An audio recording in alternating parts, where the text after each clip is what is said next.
Baseball athlete Ed Smith and hip-hop artist, producer, and sports enthusiast Javon Adams. This dynamic duo covers the Arizona sports landscape along with national storylines and hot topics from around the country. Easy Sports Talk takes you beyond the usual scores and highlights, a behind-the-curtain look at the world of sports, dropping knowledge with honest, fun-filled commentary. Easy Sports Talk, built for both the avid and casual sports fan. Now, here are your hosts, Ed Easy Smith and Javon J. Love Adams.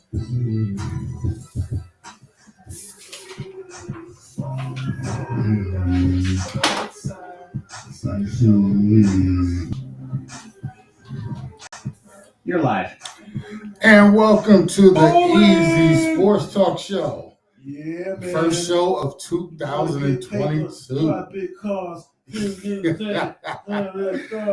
Feels like we've been going for about a year, man. Took our little 2-week break, Christmas, New Year's Day off, both of those, and here we are back. Looking forward to kicking this one off. Yeah. Well, I'm hoping everybody had a great holiday season. Like I said, it does feel like we've been gone for a long time, but kicking off 2022 well. We'll see where we go from here. We'll do a little recap of 21 real quick here in the beginning, but starting off, this segment right here is brought to you by Colt Artisan Beverage Company, the official beverage company of the Easy Sports Talk Show. One of the first to launch nitrogen-infused coffee. They offer everything from specialty coffees to a botanical infusion line of caffeine and sugar-free brewed beverages. Call Colt Artisan Beverage Company at 623-434-0939. That's 623-434-0939, or visit ilovecolt.com for more information. And it's funny because my youngest son, he commandeered, or he took my bucket hat, that I love that Colt bucket hat. Oh yeah. So he actually wore it to school when he went back, and so he said, "Yeah, everybody was liking my style." He said trends, We'll have to get a couple more of those. So let's grab some more of those so we can get those out there. Speaking of Colt, we're going to be doing a lot of different things, kicking off this year with Colt as our official beverage company, and we're going to do some live remotes with them, combined with some other things. So looking forward to that. Yes, sir. But great show ahead of us here. We got a lot to catch up on. Yeah, man. Cardinals been in action for a few weeks, actually 3 games since we were last on air. Mm-hmm. Like I said, it seems like a long time, right? Yeah, good luck. When you put it like that, it does. Yeah, 3 games. Yeah, because we were on for that Saturday, and then they played against the Lions the following day. Indy came here, then they went to Dallas. Yeah, because I think because we've still done the Believe. We did the Believe and talked about everything. Yeah. So we're gonna catch up on the Suns. They've been, in action doing their thing. Yes, indeed. Some other interesting stories, some foolishness within the NFL. We'll get to that. Yeah. And Still got to get that shirt, man. Oh yeah. Well, that's the funny part. There's sometimes we have conversations that can't be aired.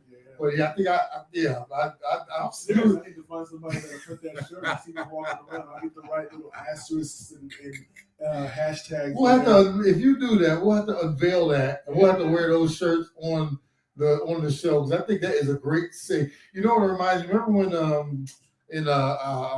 your man Tom Hanks. The movie Forrest Gump, where he was always in places and making the shirts. The dude stepped in the. He said, "It happens." Jinx, you owe me a coat. Anyway, so we got a great show lined up. What I wanted to do to start this one off was, and get Aaron's thoughts on this as well.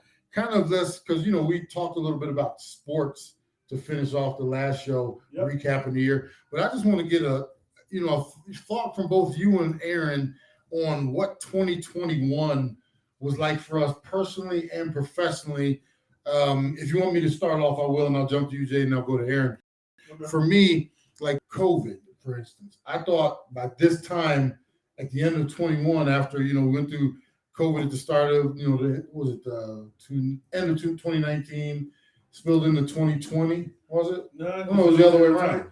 2019 was the raise. 2020 2021, Yeah. 2020. Yeah. Was in, So I thought by this point in time we'd be further along with having our foot on this, and it's still kind of affected 2021 in terms of we're still running around with masks. We're getting the booster shots now. They're talking we might even have booster shots later this year, and it's like So for me, 2021, I thought it was going to be that year we stepped past 20, right. and we were like, okay, now we can put all that behind us.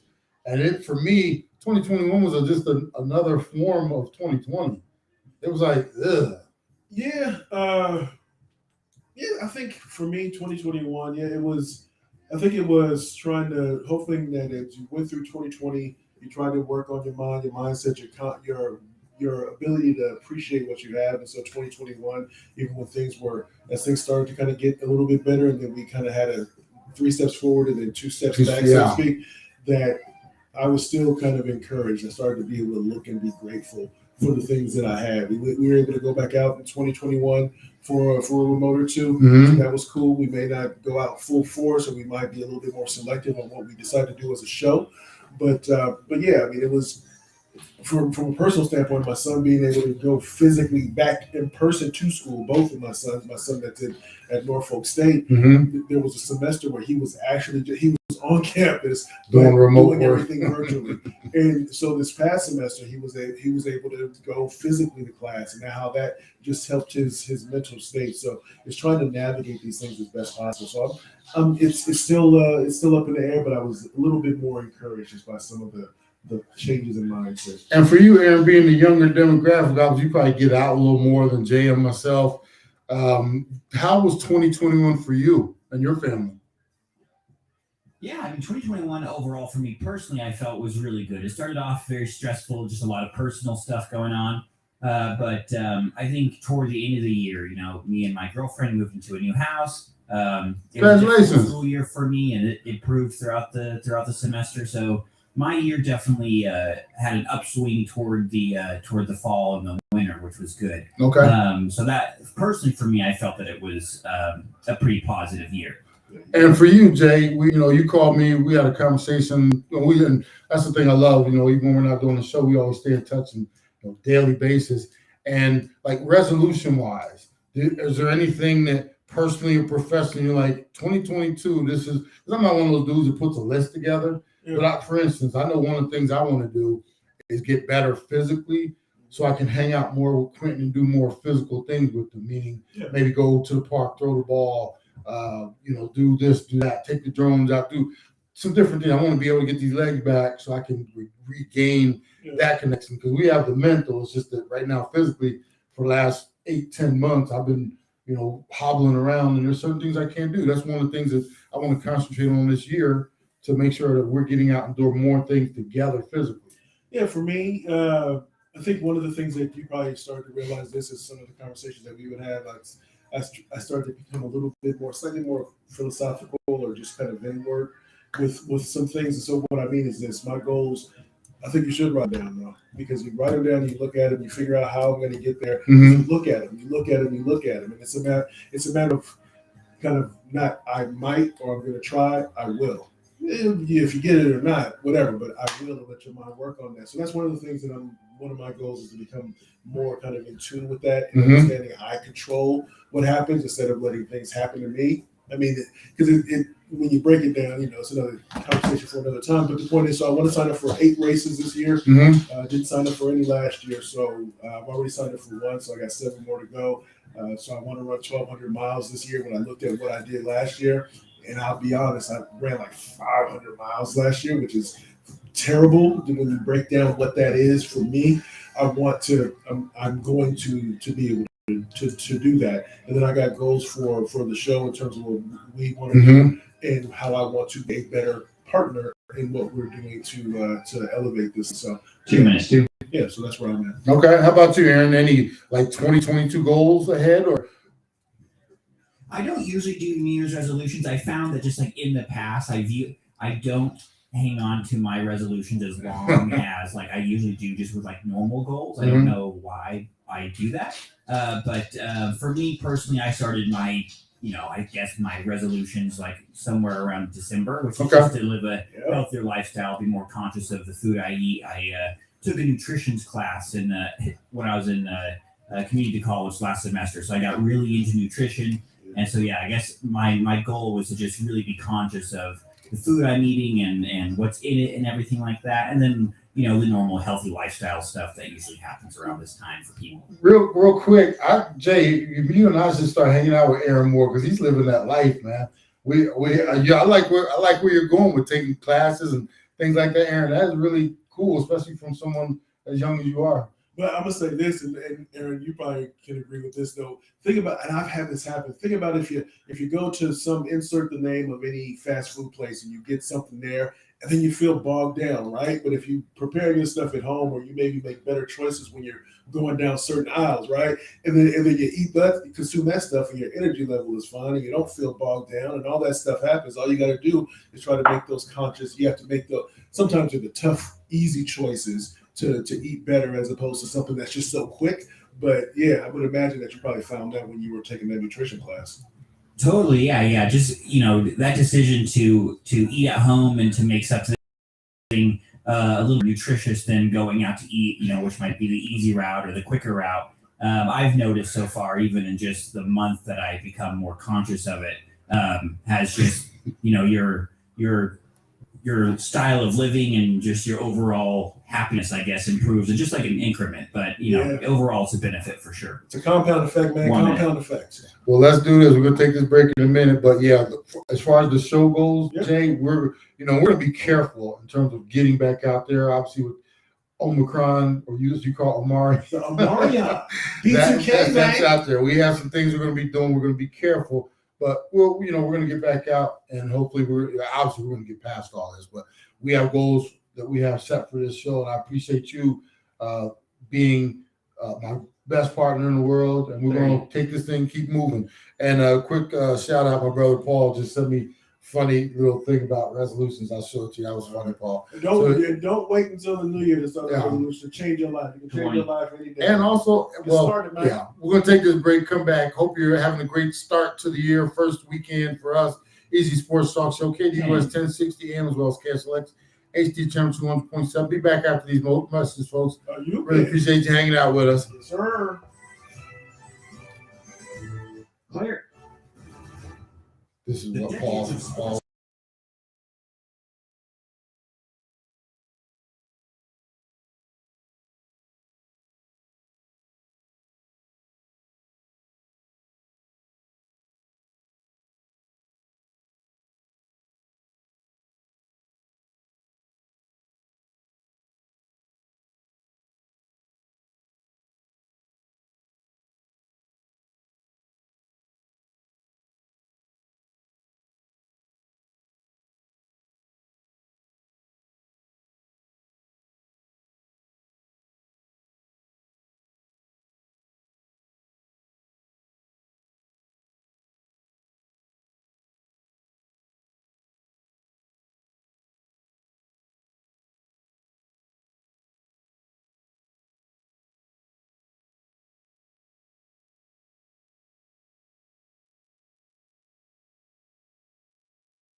Oh yeah.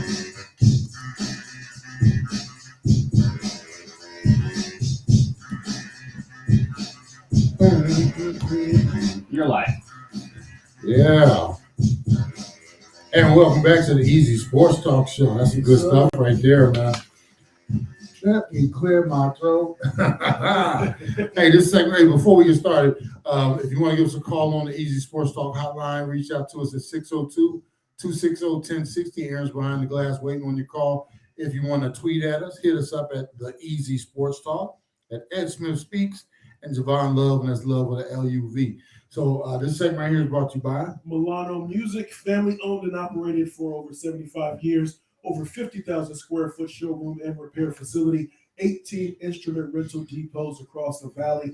Visit MilanoMusic.com. That's MILANO music.com, or call them at 480-827-1111, 480-827-1111. This one takes me back my days, like when I was hanging around Philly, when I was home, or I could go up to Philly, boy. Yeah. Wow, let's get this one off right here, bro. Yeah, whole club just gone. So before we're gonna talk a little Cardinals wrap up weeks 15 through 17. Get ready for week 18 tomorrow to close out the 2021-22 season here. And just tell everybody they can catch, because we've been doing the Believe podcast all the way through. Yep. Tell everybody can check the podcast out. A couple different ways. You can go to easysportstalk.com, easysportstalk.com, or you can go to believe.com, BLEAV.com, and then search Believe in the Arizona Cardinals. That's BLEAV, or wherever you get your podcast, just search Believe in the Arizona Cardinals. And so, yeah, we have been every week kind of recapping and then looking ahead to the upcoming week. So we've done that for the recap of the Lions game, the Colts game, and then of course the Cowboys game. And then as we're looking ahead to the season finale with the Seahawks. Yes, sir. That's going to be an interesting game tomorrow. But before we get into that one, this segment, I just wanted to wrap up. So we've been going. We last broadcast was right before the 17th, no, the 18th, because that was the week before Christmas. So the following day, the Cardinals went over to play Lions. Went over there at 10-3, came back home at 10-4, losing to at the time 1-11-1 team, and that was not even a contest. That was, for me, that was one of the worst losses of the entire season by a team. Right. You can look back to the Panthers game, but remember, we didn't have our starting quarterback for the Panthers game. I thought that was a horrible loss too. But to go over there with number one seed on the line, everything, we just lost to the Rams, so they just kind of stepped back into the picture. So we knew they were hot on our heels. So this game was so important. We go over there and lay an egg 30-12, and that was like, for me, that was an unexplainable loss. I'm like, wait a minute, you just lost the Rams. You know how much everything means. And here's the thing: Cardinals got out-coached, they got outplayed, they got out everything against the Lions. And I did all the podcasts for the Lions leading up to it. I kept warning. I was like, look, just like the Lions did against the Rams a bunch of weeks back, I said, you can expect anything. They might go for it 4th and 1 on their own 5-yard line. I don't even know if that's possible, but they might do every fake punt and kick you can imagine. Yeah. But what happened, they came out, they played faster, they played smarter, we got out coached, everything. That loss was inexplicable. Yes, and that sent the alarm bells going off. Ding, ding, ding, for sure. And then that was it's almost as if those people that were waiting for the Cardinals to slip up, that was their opportunity to pounce. It was just waiting. You could get A's on all your tests, and then you get a C, and they say, "See, that's why you're not a good student." Yeah. Hold on, what about the other stuff I've done? But that was definitely something that was cause for concern. But we knew that going at, which made the next game that we'll talk about even more important, because we realized if you lost this one, then your margin for it becomes even smaller. Because if you're trying to go for that number one spot in the NFC, then you can't have losses like this. And if an opponent that had their strength goes against what your weakness is, that really it becomes a challenge. And I think what happened, because we started to believe. Remember, I said, look, I had them picked at 8 and 9 for the entire season. They already had 10 wins, or number one seed, fighting, no shame in losing to the Rams. I was like, But then you go over and you lay that egg in Detroit, and it's almost like, oh, maybe that was fool's gold. It was Fugazi. You got me. And the Cuban zirconia, man. You know how many we done bought in our lives, with what looked like 10 stud diamond earrings. I'm like, look, man, you ain't fooling nobody with that. That's what my son got himself around. Hey, I'll take even further back. Back though. When I was the fake gold, when we were brothers walking around with chains this thick and the neck is green and all that kind of stuff, and all of a sudden started changing colors and everything. You're like, hey, dog, that's what the Cardinals seemed to be after they lost that game in Detroit. Then they come home, Colts battling too. Colts, we were at that game, Christmas Day. Yep. And it was like, okay, this is a show me game again. Colts come in and basically instilled their will on the Cardinals. They were like, we're going to run the ball, stop us if you can. Yeah. We're going to ask Wentz to do as little as possible. And Wentz tried to give us that game.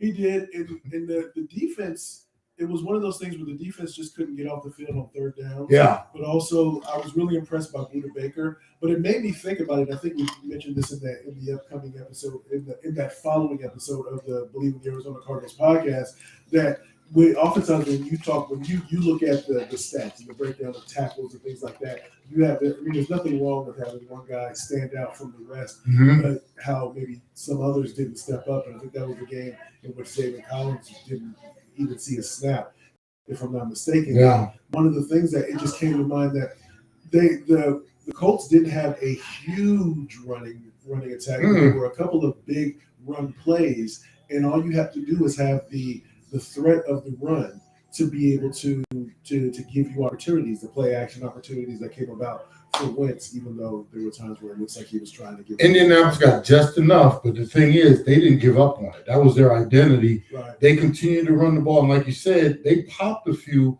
because it wasn't like a huge running day for them, but they did just enough, and they stayed with it. They stayed with their identity. I don't know what happened to us. That was one of those kind of games where it was like it just didn't feel right. Something didn't. And that was our third loss in a row. And now all of a sudden, Rams step up into the number one seed or leading the division, a division you've had a stranglehold on all year long. Right. If you would have beat them a few weeks ago, would have ended all conversation because you'd have been up 3 or 4 games ago with a 2-game the tiebreaker. So the season kind of flip-flopped and turned.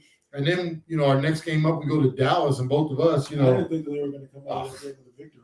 I just didn't think it was going to happen, just for various reasons. Just because you don't know how they're going to because the Cowboys' offense, at least going into that game, very very high octane, able to put some points on the board.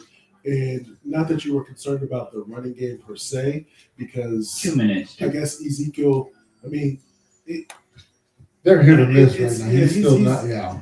He's a shell of himself. He's more on the decline, especially that I think that's the consensus, but they surprised us. Yeah, they would be smarter to go with Pollard more than Ezekiel at this time. I heard the argument, though, is because Zeke is a better pass blocker. Okay. He's a better, picks up the blitz better. All righty. I Well, don't know. either way, they came back with a surprising win to get us where we are right now, 11-5. We are now trailing the Rams now in the division. We'll go through all the scenarios in terms of playoff implications and stuff like that next segment. Real quick question for you. How should fans, like regardless of how they finish up here, because the expectations got everybody out, how should fans look at this season, you think? I mean, they're in the playoffs. Yeah. I mean, they're in the playoffs. They didn't. It's not. They didn't sneak into the playoffs. No, I mean they faltered to be able to. They should have had that. What is it, that X or the Y or whatever by their name in the standings a few weeks ago, but they're still in the playoffs, and so there's an opportunity there. Most of the scenarios, and we'll get into them, maybe have them 1 minute playing, whether they're home or away. We'll get into what that might be. Oh yeah, It might be something that the fans might appreciate based upon how they performed so far this season, but there's still an opportunity for them to be at that number 2 seed, and we can talk about that crazy algebraic expression how that can happen. But I think there's confidence, to answer your question, because it's the no, and you see that glimmer of hope because they performed well against a team that is supposed to be in that top tier kind of thing, and so now you can say hope springs eternal again. Yeah, we're going to take this break and we'll look at the next upcoming match. and they give you the algebraic equations to what the Cardinals have to do to land a higher spot. Be back after these messages, folks. Hope you're having a great Saturday so far. And Happy New Year to you. It's not too late to say that. No, it's not too late. Yeah, okay. Are you okay? Clear.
Pushing through the doors, I see girls having a good time. I might say around old school, new school, no school rule. But other than that, everything is cool. I see guys and girls dancing. You're live. And welcome back to the Easy Sports Talk. Oh, you got me right there. I sense a theme today. I hope we're staying in some. Yeah, it's a little something like that. Okay, I like that. This segment right here is going to. By Majestic Services, do you have any of those things in your driveway? Maybe during the holiday season with all the rain and things look a little bit gritty or grimy. Majestic Services can do all the dirty work around your home or business to remove those stains and get things looking the way that they used to look, all nice and clean and pristine. For the driveways, awnings, pool decks, sidewalks, and more, give Majestic Services a call at 602-614-9401, 602-614-9401, or go to majesticservices.net for your no obligation quote today. And shout out to some of our early watchers on Facebook. We got my brother Jamie Cheatham. We've known him since the junior high or before that. Janelle and AKA Pinky, and my brother Don Reynolds, Dr. We played over in Europe together. Okay. The World League. That was my road dog. That was my homie, him and Stephen Gavlin. Well, we went everywhere, did everything together. And Don is one of the best brothers in the world. I was at his wedding even a bunch of years ago. So love you, Don. Hope you're doing well, man. I'm gonna give you a call so we can catch up. So Cardinals got game 18 or game 17, week 18 coming up. Mhm. I see somebody I did some podcasts earlier this week, and everybody was like, "How would you be feeling right now? You know, with the 8th, 16th or 17th week, 18 weeks in the season." I'm like, "I'd be feeling so bad, even worse." I mean, we talked about it. Yeah, we talked about it on the Believe in the Arizona Cardinals podcast. People think, well, it's just one more game, bro. One more game after 16. Yeah. Bruh, it's the equivalent of being in a car accident once a week, going 50 miles an hour into a brick wall with no seatbelt on, over and over. You did it once, and then you got to take a couple days of rest. Let's do it again on Saturday or Sunday. Let's just keep doing that for 18 weeks in a row. It's not easy. So the fans say, just give me one more game. Yeah. We just want one more game. I can watch it. I don't even get injured when I watch it. So the Cardinals come in 11-5. They got the Seahawks coming in here, totally disappointed season, 6-10.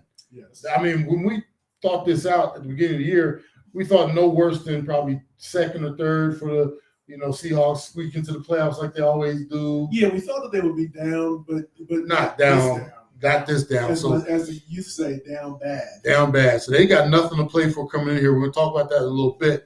Like I said, 6-10. Cardinals are a 6.5 point favorite right now, which will, like I said, this is a tricky week to pick.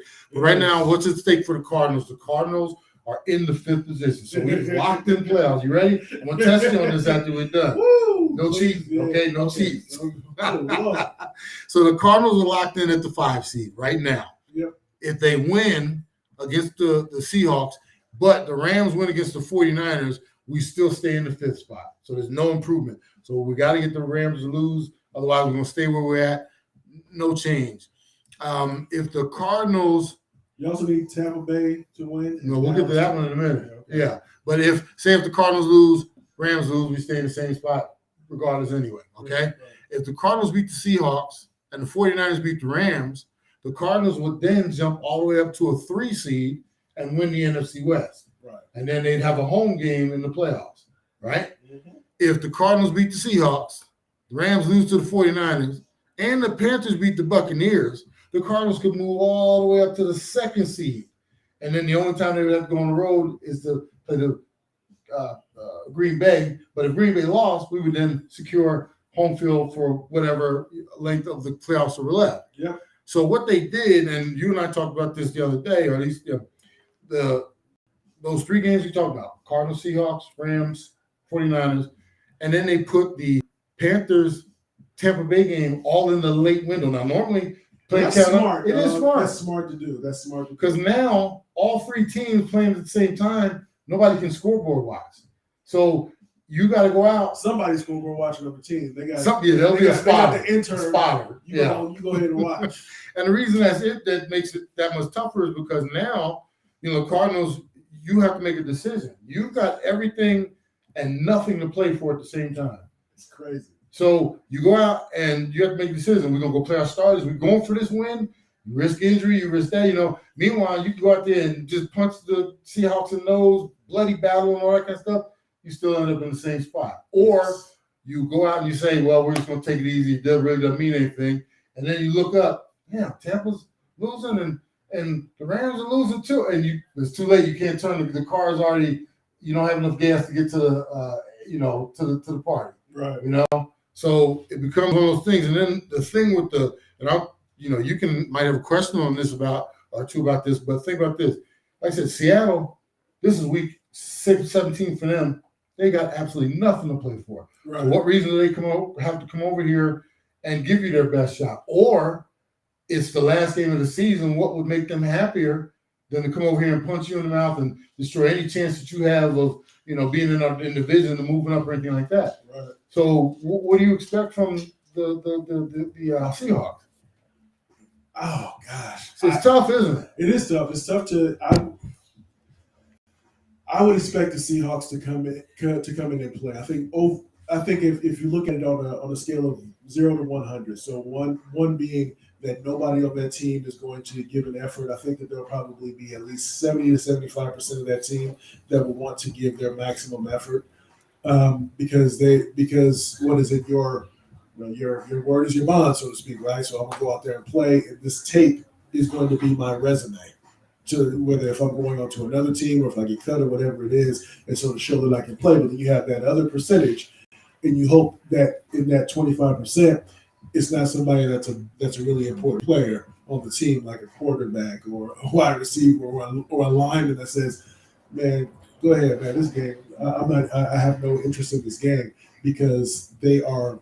When you told stories, and I've heard about those players that already have their vacation plans. They have the U-Haul already packed, and they hit the road out of town as soon as the game is over.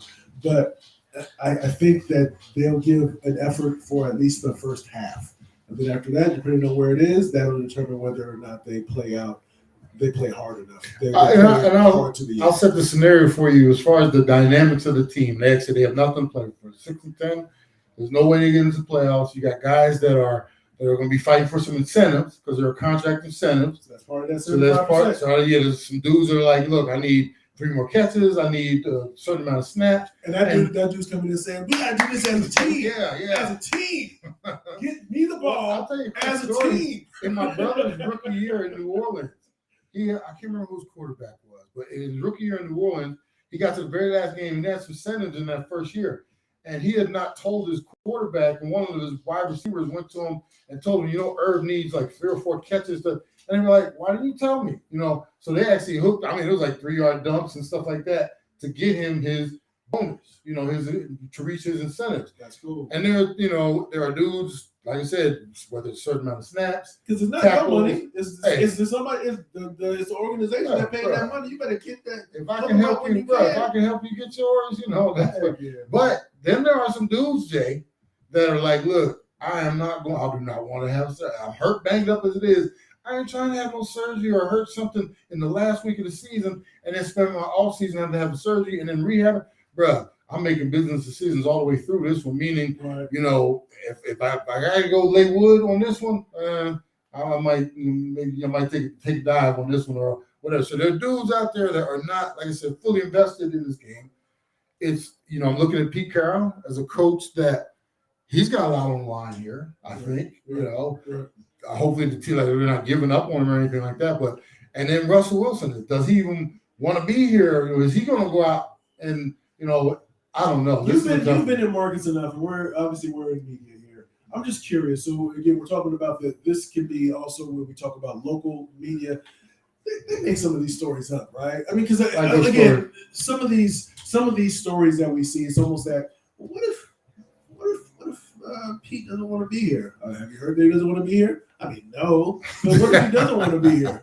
Yeah. What if he doesn't? Let's put that out into the ether and talk about it ad nauseum. But it is sometimes you do run your course, no matter how good you are. You can run your course, and then it's time for a change. So who knows where they'll want to go with that? But they haven't done a good job of drafting. I mean, that's been well documented because they had that one great draft where they had the Legion of Boom and all those things.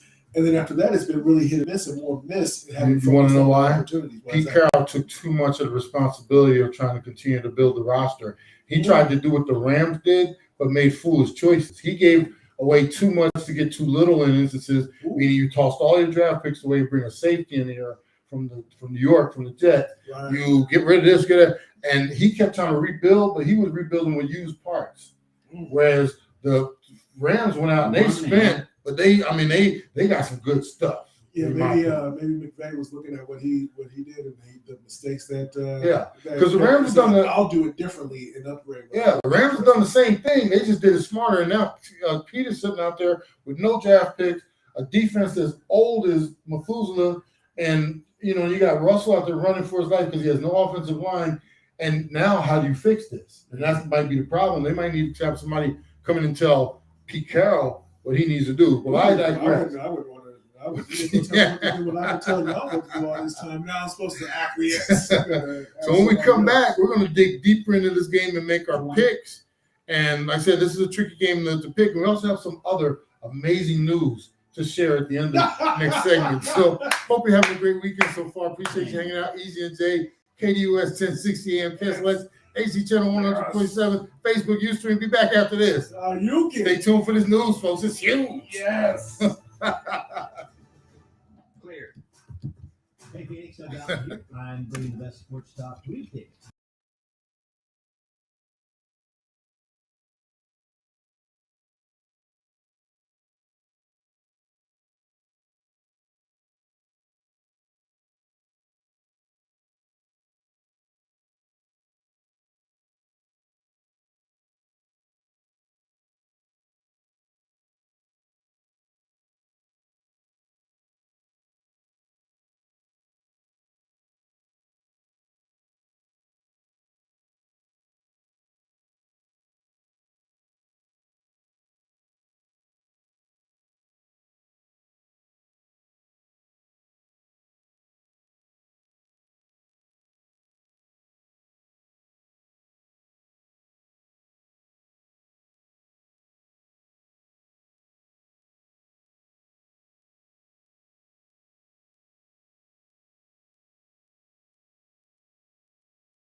You're live. And welcome back to the Easy Sports Talk Show. Appreciate you hanging out with us on this beautiful Saturday out here in Arizona. Oh, wait a minute. I got to get the weather out here, man. Yeah, okay. Now, it's appropriate for this one. It's appropriate. On this beautiful, right now, 54-degree day, cruising up to 66, partly cloudy, but the sun is out. Yeah. Can't complain when you look around the rest of the country and they got snow, ice, all that kind of stuff. So we got you sitting here with the door open.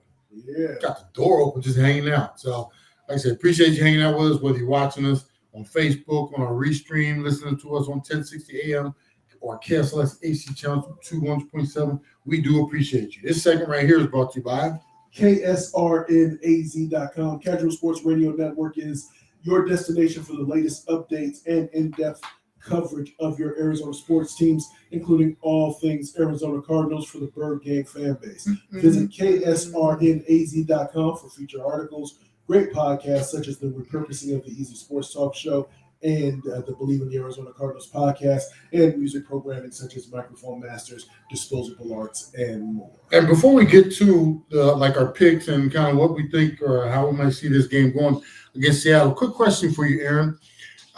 As you know, if looking from the outside, how would you grade this Cardinals season going in at 11-5 to the last contest? Taking into consideration the 7-0 start, 10-3 at one time, and then you kind of, not say limp to the finish line, but you're 11-5 now, and a lot of people might have had you even, number one seed, et cetera, et cetera. How do you see the season for the Cardinals? Yeah, I think I would grade it at a B right now. I think that start of the season, you definitely would give them an A, and then, they kind of fall off. I think it'll come down to the Seattle game might, up the grade a little bit, but, at the end of the day, they made the playoffs.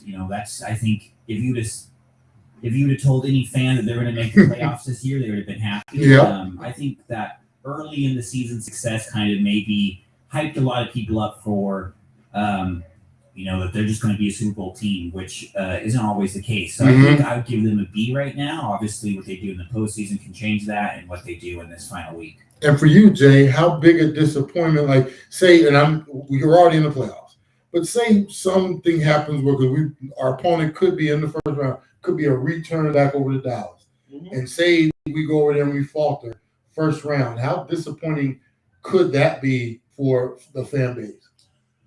I think it'll be disappointing. But if you look at a lot of these scenarios, they're rematches no matter what. Whether it's playing the Rams in Los Angeles, or it's playing San Francisco at home, or playing the Cowboys again. I think it will be disappointing, but it will be mixed with some optimism in this regard. Because you're frustrated because when you look at where they were going, what the trend was, and how you would hope that they at least get a win in the playoffs under their belt. But you can see at least we made the playoffs, so next year we want to make the next league, which is to get maybe not just get in the playoffs, but to maybe get to the conference finals. Yeah, and I think that 7-0 start kind of got the expectations being especially the last undefeated team. Everybody had, hey, we're Super Bowl team. It is last year's record, 8-8, right? It's a long jump from 8-8 to all of a sudden now we're going to the Super Bowl.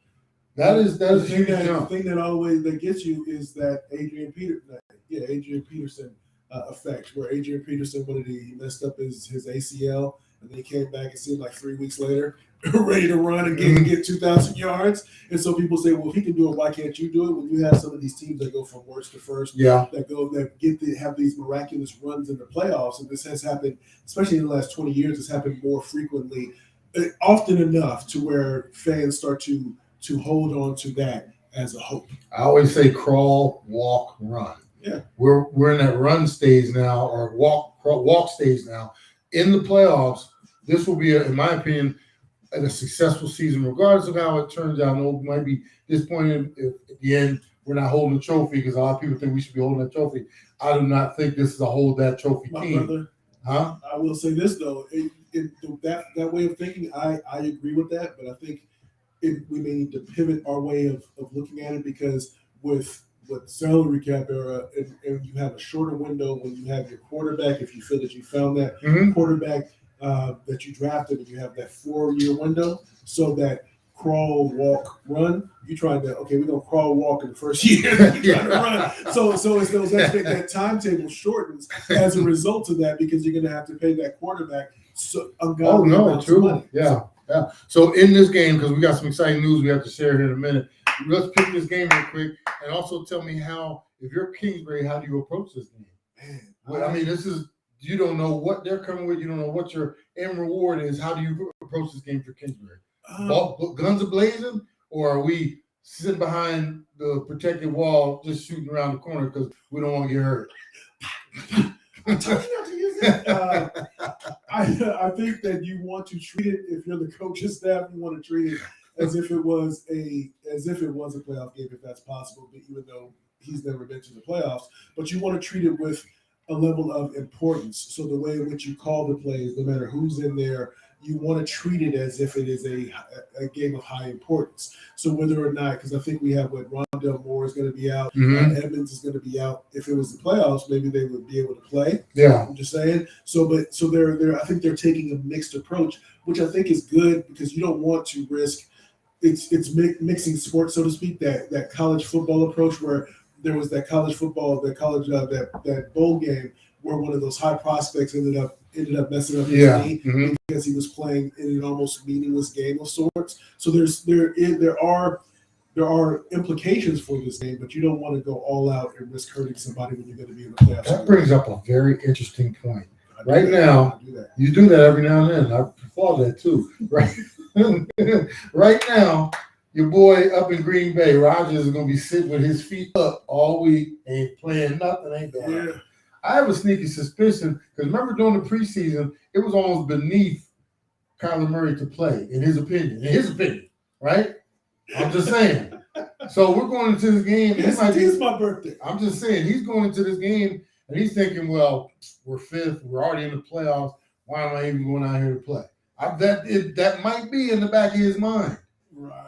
And he's probably thinking, well, he's already probably thinking if we get to the first half, I should be sitting down like everybody else because I'm the superstar. And, that could be dangerous because if he's not fully invested in this game, he's putting a whole lot of people at jeopardy, meaning, I have a little worry about that.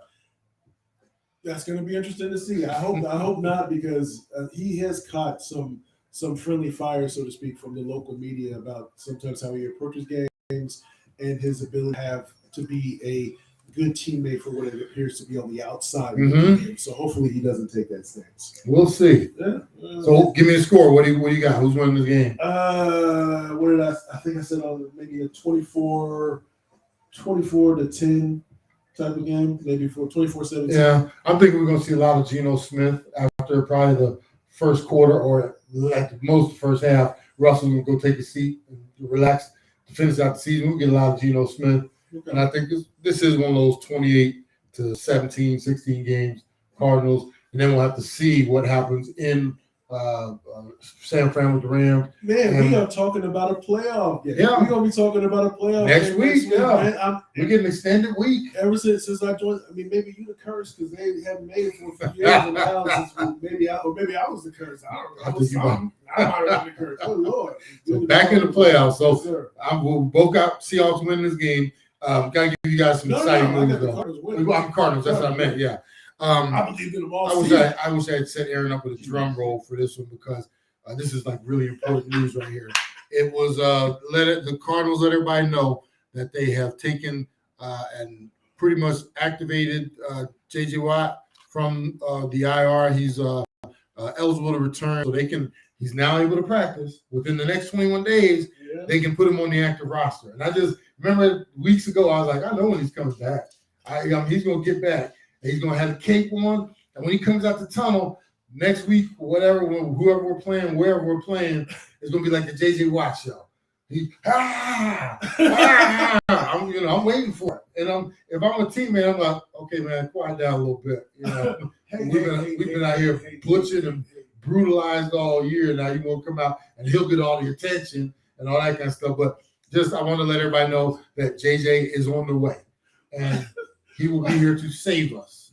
Man, okay, I'll play. Let me ask you a question. The return on your investment. How much did you get on your investment from this? How much return did you get on this investment? Was another year. Oh, so he's gonna be here next year. Instead of missing 8 games, he's gonna miss only 7. Only 6. Okay, sounds like a sound investment to me. Man, I know the guy loves him a minute, but I'm just saying, I think JJ has to be a good teammate, right? I mean, having the energy in there, but I think JJ is the guy that you talking to him and they say you're in the corner talking to him and saying, hey, Ed, blah, blah, blah. Then the cameras come in. Yes, Ed, what you need to do. But before he was really subdued. Boy, all I know is the weight room has been taking a beat lately, I bet. Them weights are hitting the ground and everybody knows he's in there getting it in. So, hey. That dude that's in the gym, boom. Hey, Hey, 1 hour down, 1 to go. Hope you're having a great weekend so far. Be back after these messages, folks. You okay? Getting it into there. Yeah. Yeah. Was that JJ in there? You're a fool. Thanks, Oh man. my goodness. He might be listening to this too. He might, I'm gonna go find that punk. I ain't gonna be to them punks, JJ.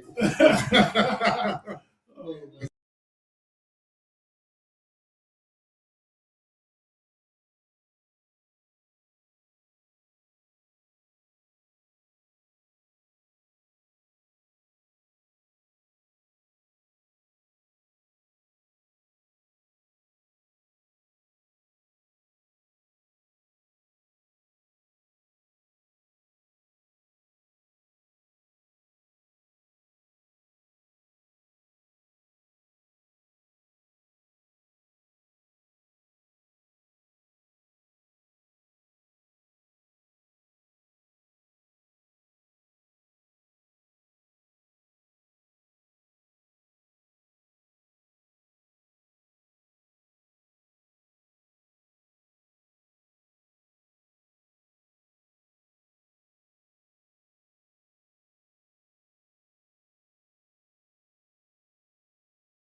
Got some things, homie, the chromey wheels. Both bombs, the chunky, the sleeves all chill. Any given time's 100 G's in your grip. You're like, Don't talk to me about And welcome back to hour 2 of the Easy Sports Talk Show. Let's get you hyped, man. Got me bumping this in the truck later on. Yes, sir. Hey, hour 2, here we go. This segment right here is brought to you by Colt Artisan Beverage Company, the official beverage company of the Easy Sports Talk Show, one of the first to launch nitrogen-infused coffee. They offer everything from specialty coffees to a botanical infusion line of caffeine and sugar-free brewed beverages. Call Colt Artisan Beverage Company at 623-434-0939 or visit ilovecolt.com for more information. And if you're watching the show on Facebook or Restream, you see me drinking out of my growler here. It's not moonshine. It ain't moonshine. It's my Colt coffee in there, my cold brew Colt coffee that I made personally myself. I have it every single day. Yes, So yeah, I'm getting it in right now. You give me a little taste of it. Yeah, it's good. Yeah, you know, Yeah, that's how we do stuff around here. So I want to give a shout out to somebody. I can't remember who it was. Oh, one of my longest known homies in the world, man. Michael Paolillo is watching us, checking us out as well. Michael Paolillo's mom was my first T-ball coach. When I was 5 years old, we were all on the same team. Me, him, Jimmy Culligan, and a bunch of others. And one of the best brothers in the world, man. Love you, Mike. Hope all is good out there. Hope to see you in 2022. He's out in the music industry, in the movie industry. Okay. Him and a bunch of my boys are all out there doing different things. Mike does like set location. So he goes and finds the locations for all the movies.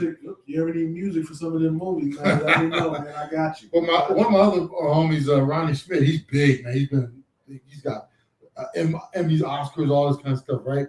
I always joke with him because we keep in touch. I'll send him a text every now and then. If you ever need a big black extra in one of your movies, I'm available. I mean, I can be that dude.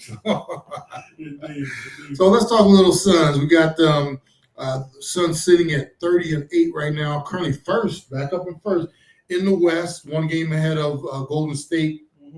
Some good wins this past week. They went to on Sunday? They went over to Charlotte to play the Hornets, 133-99. Tuesday, go to the Pelicans, beat them 123-110. And then on Thursday, they played the Clippers here, 106-89. So they're still continuing to clip those victories off. And I had a question. I saw what you did there. That was pretty good. Yeah, I saw that, right? But it's almost, I was looking, it's funny, I went back and looked at the records of the Suns for the last bunch of years, right? And you take into account these last two, we had the shortened season where they went all the way to the finals, right? And then we have this year where they're starting off, like I said, 30-8 in the sitting in first place. And it's like we forget that 10 years prior to that run to the finals last year, we had not even qualified for the playoffs. Yeah. We had seasons of 19 wins, 21, 24, 23, had a 39-win season. Back in 2013-14, we had a 48-game win season, but still didn't qualify. 25 wins, 33 wins, another season with 40 and 42 record. But for 10 years, this team, in most of those instances, was sub 500, didn't qualify the playoffs, and all of a sudden, just like in the blink of an eye, boom, that shortened season last year, they go always make a run to the finals, and now they're 30-18. This is a transformation that I don't know if anybody called it but it's like they've made us forget how bad they were for so long. I just said you something. Okay. But I hope that they don't forget. And the reason being is because when you have some of these franchises that are used to so much system, they forget about that, and then they become what's the word I'm looking for? They don't support as adamantly as they did, as vehemently as they did, because now we're back to what we're used to having. But they love that energy and to be able to have the support from the fan base, from the community. And when you have that type of success, it takes not only having a great coach to be able to help to lead the team and create that culture. You have to have a good GM to be able to do that. They have that in place, a star or two. They have two of those, but also you have to have some really good role players and support players. And it's not just about bringing in ready-made people. You have to be able to bring people in and be able to develop them, and that's the case. And we were talking off before we came on the segment about he's been talked about a lot lately. Cam Johnson, who's from North Carolina, North Kakalaki, Carolina. We don't put BS out there. We Zion Williams and stuff like that. We bring quality products to the table. Now, let me give you a real quick illustration of how overlooked he was. Yeah. He was a late bloomer, right? He actually played 4 years of college. Right. And people were like, how are you going to draft that old, running, non-jumping, He must be 22, 23. Yeah. What's wrong with you? Yeah. He's not 19 years old. You gonna spend money on that? And it was like, this was your back in the day. Yes. You had players like Tim Duncan. Yes. Run down the list of dudes that played 3 and 4 years in college. Even Shaquille O'Neal. These dudes, these are dudes that played to their junior year, senior year, and then when you got them, they were a finished college product. Right. They still have to come into the league, learn, and continue to develop. But when the Suns drafted him, they took so much flack, and it's like, come on. I mean, that should be more of the. It's the hot take. It's the hot take society and looking at it. And one of the things that I mentioned in terms of having a good GM, I think Jones does a good job of. He looks for veteran players. Mm-hmm. He looks for older players in that sense, in the sense of college being veteran, having 3 or 4 years under your belt. And of course, there'll be exceptions to the rule. But one of the things that's been evident in this article that came across from BrightSideOfTheSun.com is that Cam Johnson is just he's developed, or he's really blossomed into a great scorer and shooter, and really a great complementary player. So in the article even starts it off, most improved shooter, ? And so when you look at what he's doing, being able to put up those threes, your coach is allowing you and encouraging you to do that, because oftentimes it's that square peg round hole. This is my philosophy as a coach. Yeah. So therefore you don't take those shots. But it's a much more democratic when it comes to the players being able to do what they do best. Jones is doing such a good job of it's a puzzle, and there's times when you lose pieces. You have to replace things. Give out certain contracts. You have to be judicial with how you spend your money as well. Yeah. I like what he's done. It took some nerve not to give Ayton that extension. We'll see if that ends up coming back to bite. It could bite you, but it's having the confidence to say, I'm not just going to do it because you're supposed to do it. Because I'm supposed to do it again. With my man Sticks, the name escapes me, but he's going to be an unrestricted free agent that's been coming in Nathan's absence and being able to perform. You're always being evaluated in that way as a GM because of who you're bringing on and how you're looking ahead. Because eventually Chris Paul won't be on this team anymore. So do you have designs? Do you have an idea of moving how forward you want to be able to replace him? Do we have an idea of how Cam Johnson's role will continue to grow? Maybe those types of things. But as it stands right now, they're in a great position because this means that Devin doesn't have to do it all, and that if he has an off night, that you should be able to count on the confidence of the talents of, for example, of Cam Johnson to be able to come through and lift you in some of those times. And I agree with you, PLR. They are the best team in the West. And I'm going to share your Laker comment when we get to that in a little bit. Yes. I talked to Brother Paul over the holidays, too, and he said he loves to give you crap about your Lakers sometimes. So he's got a good one there. I'll deliver later on.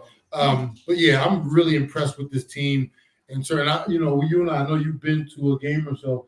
I want to get out so we can actually check this team out in person because they look like a delight to watch. And 44% from three-point.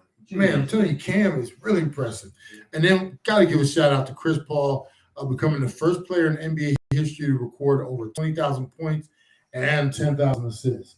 So that, whenever they do first player to do X, Y, Z, I'm like, it's like, damn, nobody's ever done that before. That's kind of impressive.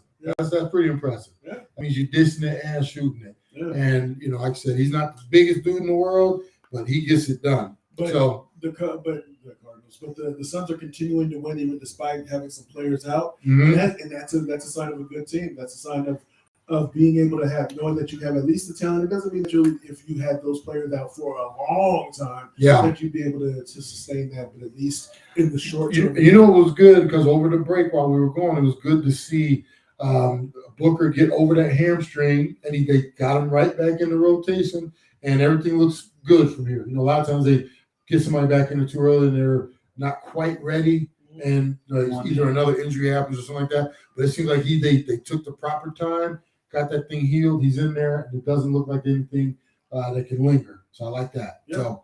So what we're going to do, we're going to take this break, and I think we should, like I said, we're going to get deeper and deeper in the Suns as football trickles away. But I mean, there's some other things to talk about around the NBA as well. Yeah. Certain teams we always like to keep up on and their heroics and stuff like that. So Teams that are trending in the right direction. now I'll tell you, Paul said they're trending in the right direction because they're beating up on all the doodle teams right now. Hey, man, Doodle Brown. I guess you got to beat who you beat, but hey, we're gonna take this break. Hope you're having a great weekend so far, and we really appreciate you hanging out with Easy and Jay on the Easy Sports Talk Show, first show of 2022. Hope it's a good one for you so far. We're gonna take this break. Hope you are enjoying some good weather wherever you're at. Be back after these messages, folks. You can. Thank you, Aaron.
No girl can freak me, I'm just too nasty. Lost on the dance floors, I attack ya. You're like, And welcome back to the Easy Sports Talk Show.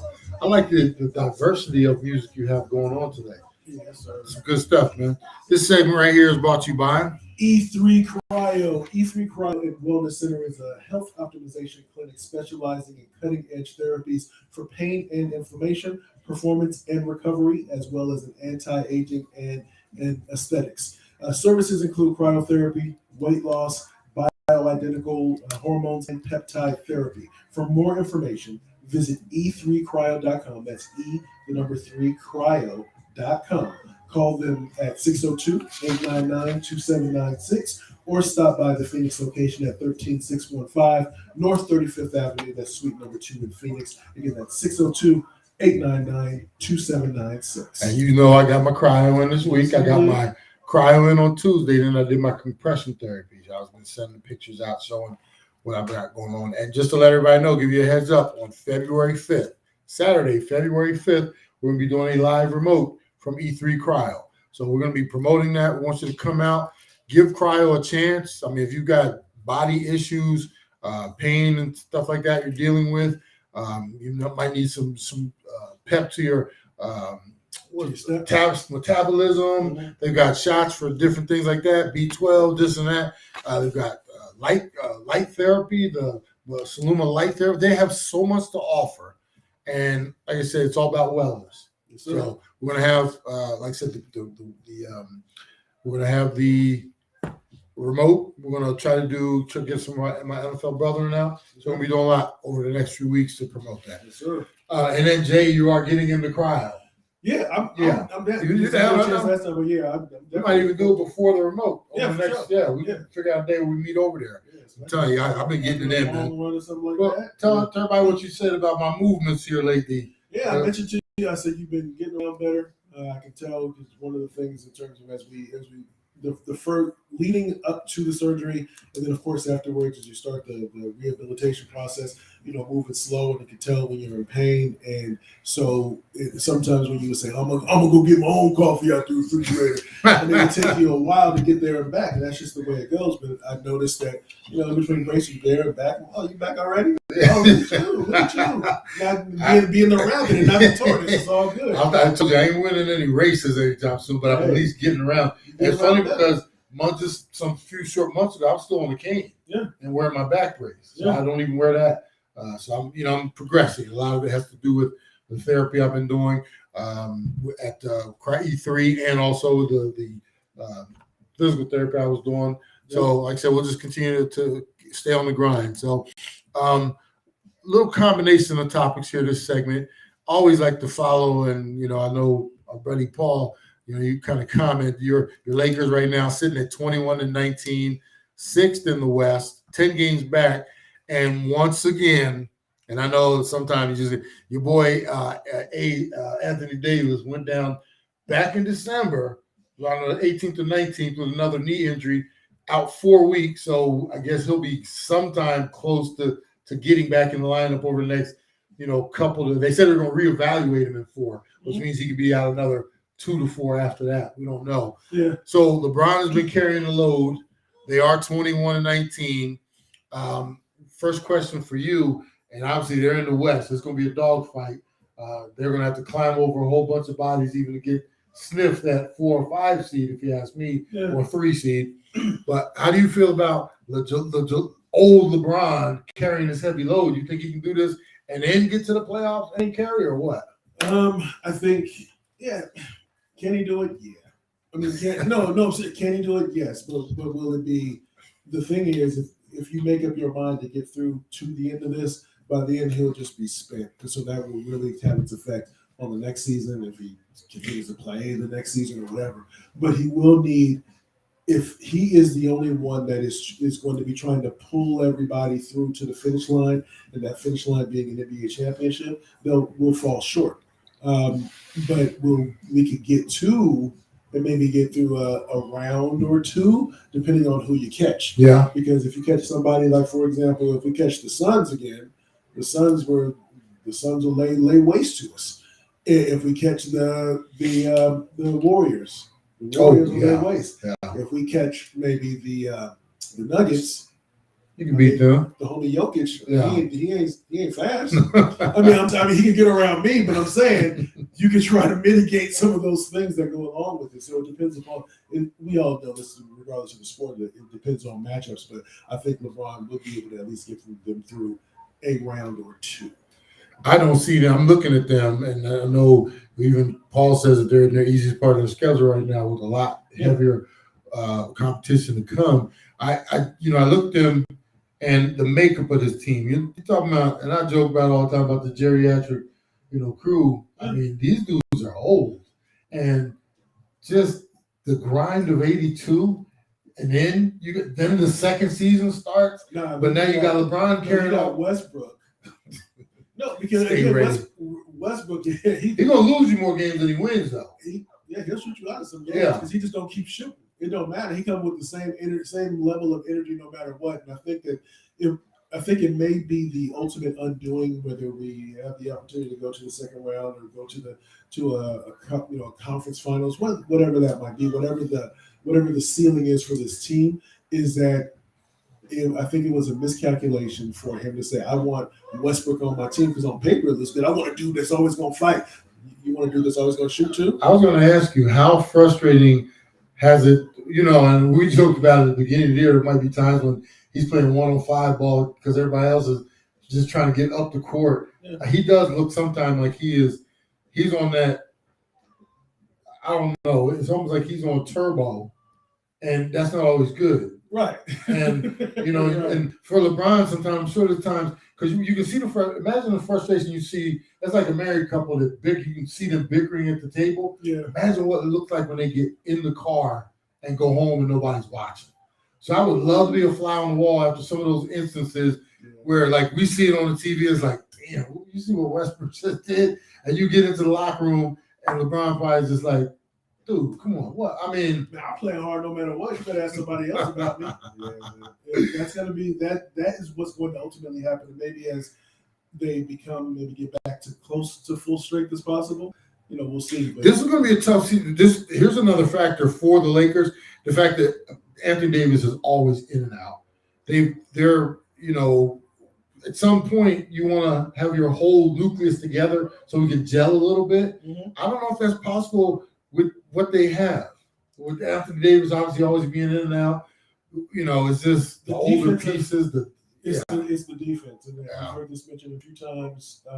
People break down the Lakers. And you look at offensive points per game, it's 26 at 112.2 points that they give up. And then they score their fifth in terms of points per game at 111.8. Something has to give. You got to bring that down. Even if you have to be that team that is just slow and methodical as possible, just to be able to make sure you're letting your defense win the games. I mean, we all know that once playoff basketball starts, everything slows down. Yeah, it's a possession. I don't know if Westbrook has that in him, to try to slow him down. I mean, that dude, man, he's going to be the detriment to that team. Now, real quick, before we get out of here on this segment, I want to talk about Klay Thompson. Finally, looks like he might be returning on Sunday for the Warriors after he's been out for 2 years. Yeah. Achilles and ACL, back-to-back, whichever order that it was. But obviously, they're going to ease him in more than likely. Yeah. He makes them that much better. And I had a question here. Doesn't that pretty like in Jazz and Grizzlies, is all due respect to you, sitting in 3 and 4 and stuff like that. This looks like Suns and Warriors. As good as we look right now, you could put Klay back in their lineup.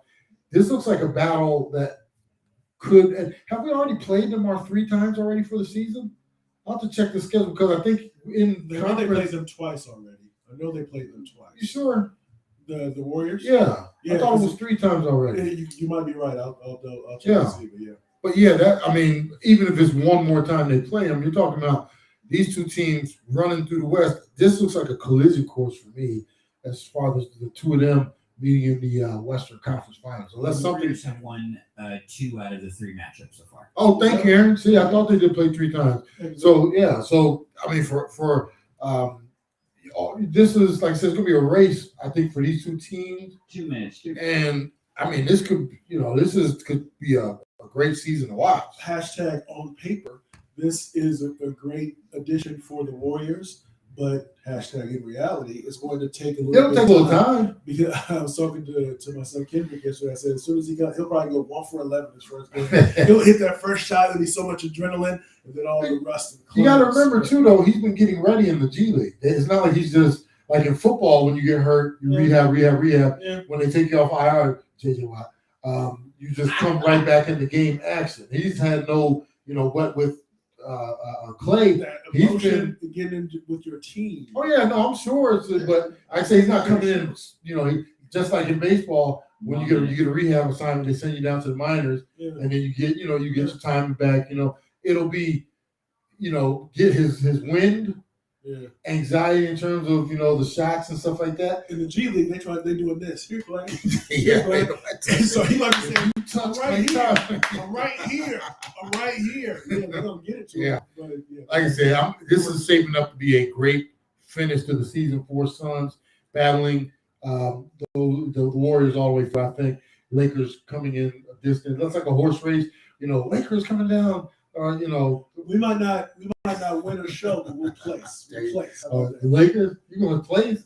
Yeah, maybe Place in the eighth. 3. Yeah. Okay. 20. Hey, we're gonna take this break. Got I guess some nonsense to talk about next. Yes, sir. A little AB action here. Hope you have a great weekend so far. Appreciate you hanging out. Easy and J, Easy Sports Talk Show. Be back after these messages, folks. How you get?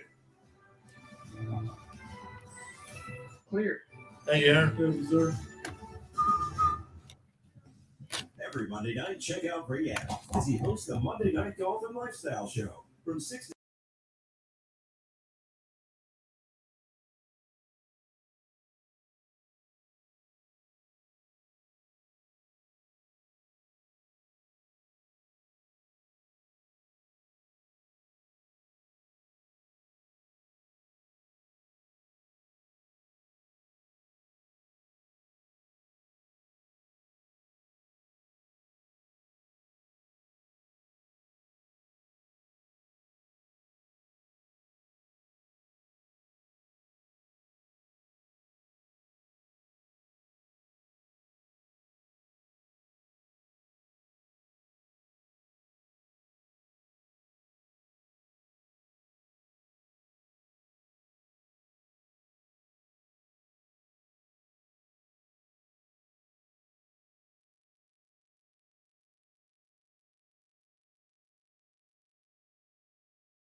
You're live.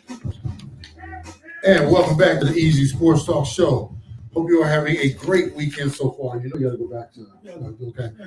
This segment right here is brought to you by True Narrative Media. True Narrative Media understands that today's world, the visual aspect of media is extremely effective in growing your business and expanding your brand awareness. True Narrative Media specializes in telling your unique story, providing a wide range of video services for companies and businesses of all sizes. For more information, call 623-335-0735 or visit truenarrativemedia.com.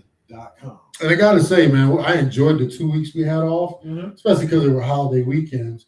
But it's good to be back on the board with you, man. Yeah, so You know? yeah, always looking forward to it. Oh yeah, and good to be back with you too, Aaron. Man, we missed you. So, some nonsense. Let's talk some nonsense because this is one of those topics that I had to actually A lot ask of different you. ways to go Yeah. about it. Normally because we put our sheets together and we have our topics and everything. And a segment or so ago, I was like, I would just want to ask you because we haven't even talked about this. Yeah. I don't even know where your point of view, but Antonio Brown last week, wide receiver for the Tampa Bay Buccaneers.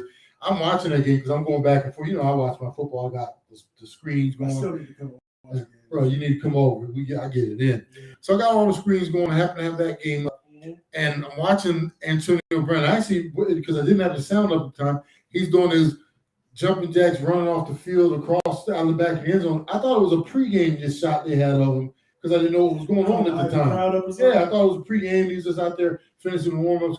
Turns out this fool at the end of the third or in the middle of the third quarter decides he's done playing for Tampa Bay, and there's all kind of different stories and scenarios that we have to sift through. Yeah. He quits on the team, takes his shoulder pads off, throws them, takes his undershirt off, throws that into the crowd, takes his gloves off, throws those into the crowd. So he's running off the field basically half naked with his uniform on. Right. With the bottoms on there. So according to his story, he was hurt.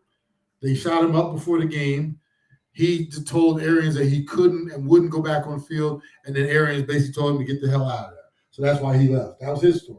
Right. Arians says, look, at the halftime, he was chirping about he wasn't, getting his catches or targeting other people. We come out, his group is called to go into the game.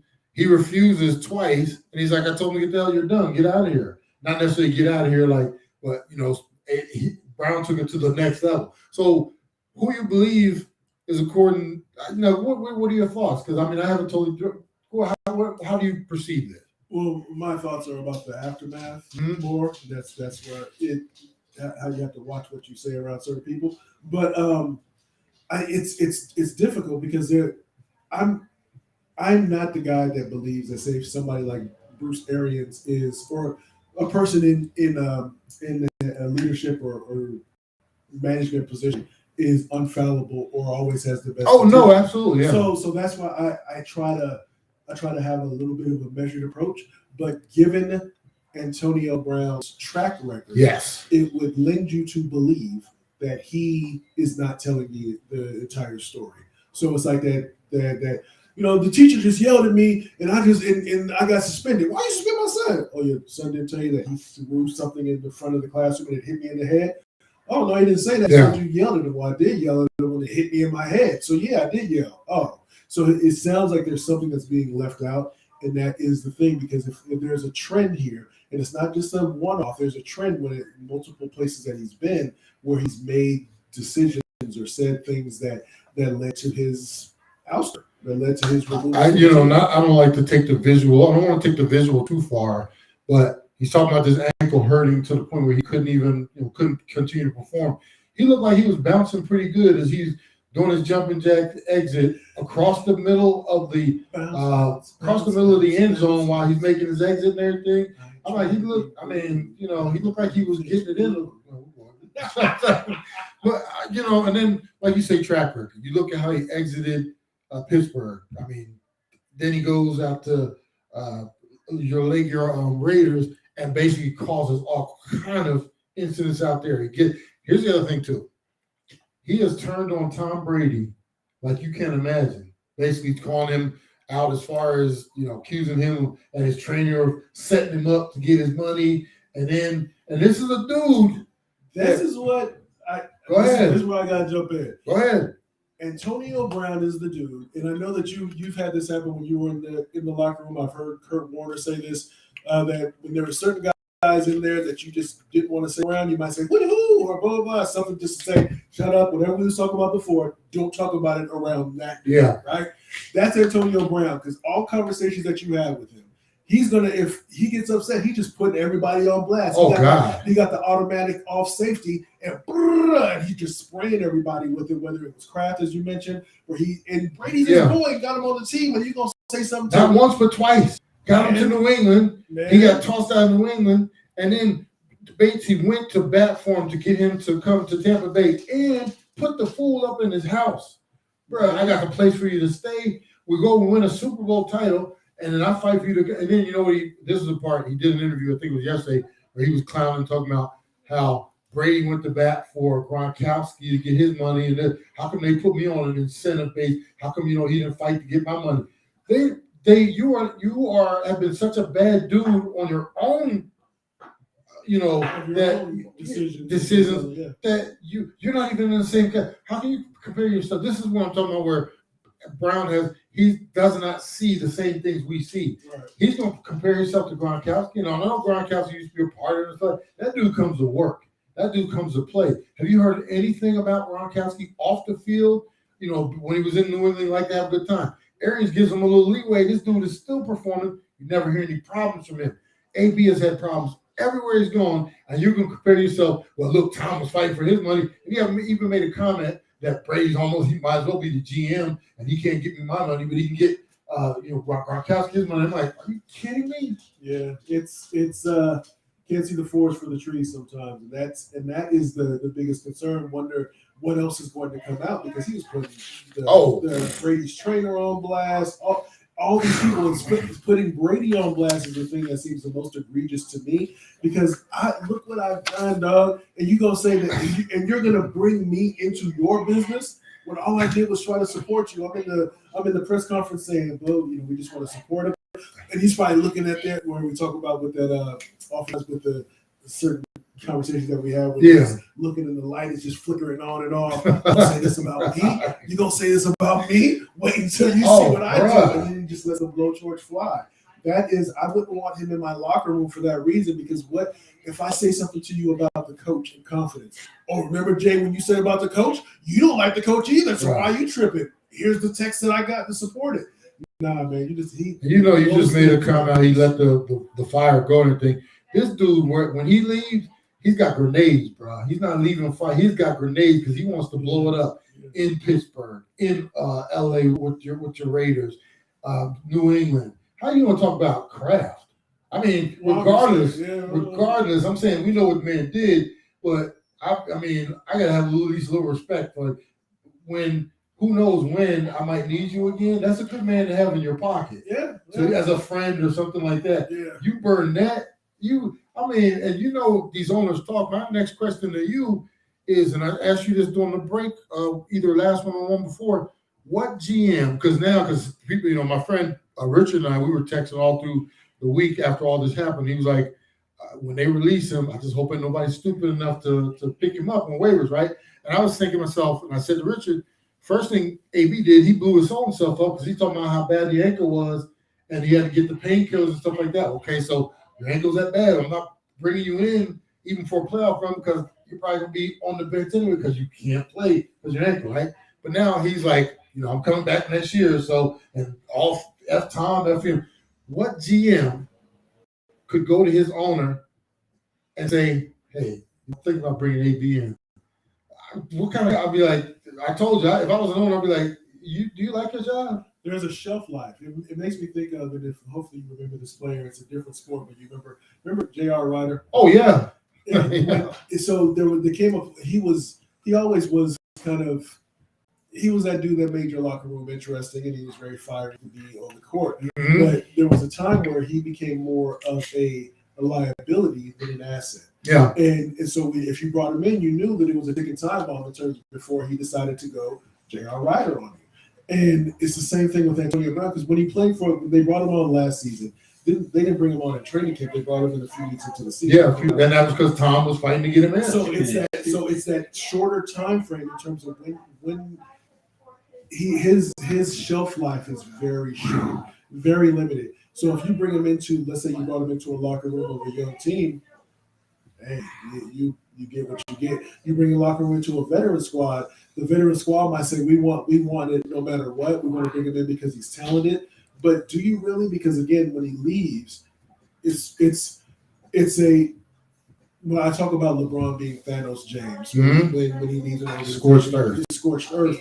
But it's similar only in this case. When he leaves, he will put all your business in the street. LeBron is just making GM decisions, and then when he leaves, he just goes to a better situation.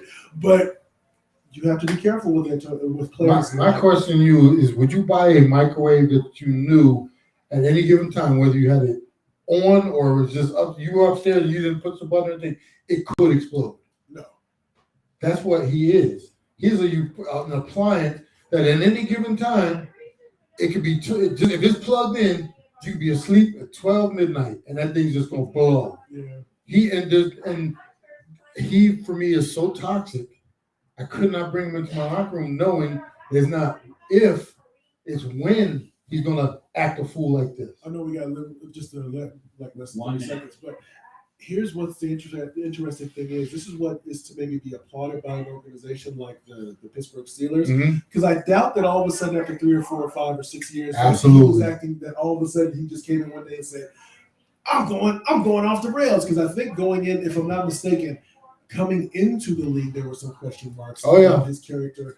And then getting into the Steelers, he was able to be insulated to the point where nobody knew about it until it was the very end. Credit Tomlin, because he was dealing with him and Bell at the same time. Remember, they had all that stuff. Yeah. So, hey, great show so far. We're going to take this last break. Be back to finish up everything. Really appreciate you hanging out with us. And I hope you're having a great start to your new year as we are. Easy and J, Easy Sports Talk Show, KDUS 1060 AM, as well as KSLX HD channel 200.7, Facebook Restream. We'll be back after this to wrap everything up, folks. You good?